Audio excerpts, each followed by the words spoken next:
मैं बहुत टाइम बाद मैंने कुछ लिखा है और वो इसलिए लिखा है क्योंकि मैं तुम लोगों को एक गिफ्ट देना चाहता था, एक फेयरवेल गिफ्ट। तो बहुत सालों बाद मैं कुछ लिख के लाया हूं, सुनो, सब इन्वॉल्व रहना। कार्तिक और कुलदीप की दोस्ती याद आएगी।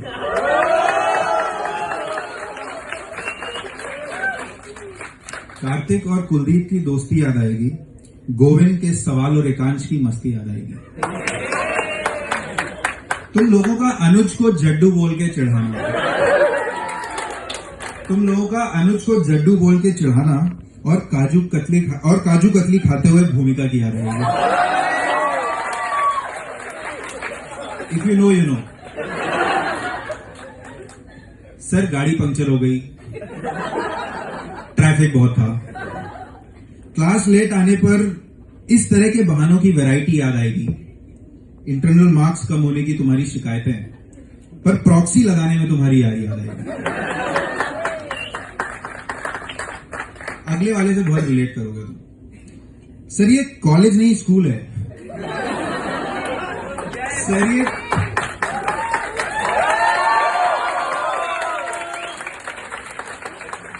सर ये कॉलेज नहीं स्कूल है। 80% अटेंडेंस यहां का रूल है। संडे के अलावा एक ऑफ तो मिलना चाहिए। सर प्लीज सैटरडे को क्लासेस मत लगवाइए। तुम्हारी रीजनेबल अनरीजनेबल गुजारिशें याद आएंगी। अभिषेक नेमा का सधे हुए अंदाज में आना, सबसे ज्यादा वेल स्पोकन इंसान पूरे 24 बैच का।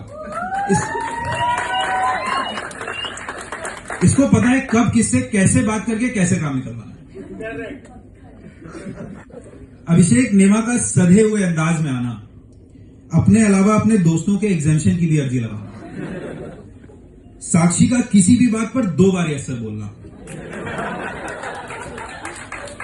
पुनीत को वैसे तो बहुत कूल दिखना, पर एग्जाम से पहले पैनिक कर जाना। बहुत सारी बातें हैं, सारी याद आएंगी। आने वाले कुछ सालों में बहुत सारी चीजें तुम एक साथ फेस करोगे। एक तरफ करियर का प्रेशर होगा, कुछ नाम बनाना होगा करियर में। दूसरी तरफ शादी करने का प्रेशर होगा, सेटल हो जाने का प्रेशर होगा। लाइफ हर तरह से तुम्हें टेस्ट करेगी और तब सबसे ज्यादा तुम्हें तुम्हारे दोस्तों की याद आएगी, कॉलेज की याद आएगी। तब तुम रियलाइज करोगे कि यार कॉलेज उतना भी बुरा नहीं था। इस पे कुछ लाइनें लिखी हैं मैंने। अभी तो तुम सब फ्री रहते हो, जब जिसको मनाया कॉल कर लिया, किसी के साथ भी घूमने निकल गए। फिर क्या होगा वो सुनो। दोस्तों से बात करना आसान नहीं होगा। दोस्तों से बात करना आसान नहीं होगा। कोई कोर्ट में होगा तो किसी का ऑफिस में काम होगा।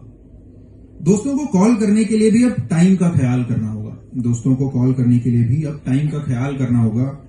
जिन दोस्तों से रोज मिलना होता था, उनसे मिलने के लिए किसी दोस्त की शादी का इंतजार करना होगा। That's the reality.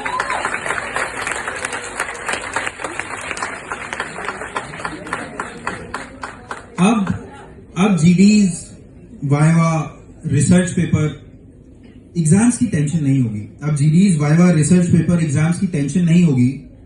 ना ही 80% अटेंडेंस का ख्याल करना होगा, ना किसी फैकल्टी की डांट खानी होगी और ना पूरी रात जाग कर अगले एग्जाम के लिए पढ़ना होगा। बहुत सी शिकायतें भी अभी होंगी तुम्हें कॉलेज से, बहुत सी शिकायतें भी होंगी अभी तुम्हें कॉलेज से, पर जब कभी बैठोगे उदास ऑफिस में तो तुम्हें एक कॉलेज याद आएगा।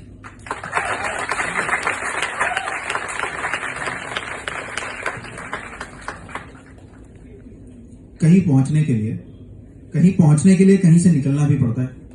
हमेशा कॉलेज में तो नहीं रह सकते।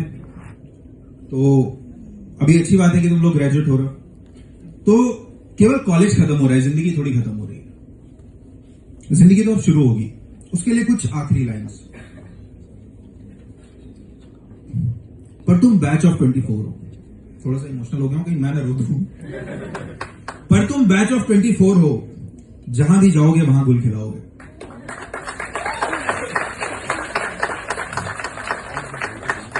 पर तुम बैच ऑफ 24 हो, जहां भी जाओगे वहां गुल खिलाओगे। नई दास्तां लिखोगे, नए फसाने बनाओगे।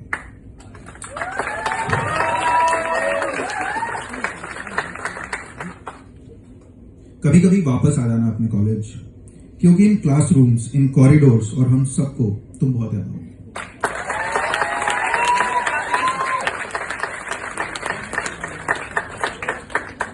एक बार फिर सुनो। पर तुम बैच ऑफ 24 हो, जहां भी जाओगे वहां गुल खिलाओगे, नई दास्तां लिखोगे, नए फसाने बनाओगे। कभी कभी वापस आ जाना अपने कॉलेज, क्योंकि इन क्लासरूम्स, इन कॉरिडोर्स को और हम सबको तुम बहुत याद आओगे।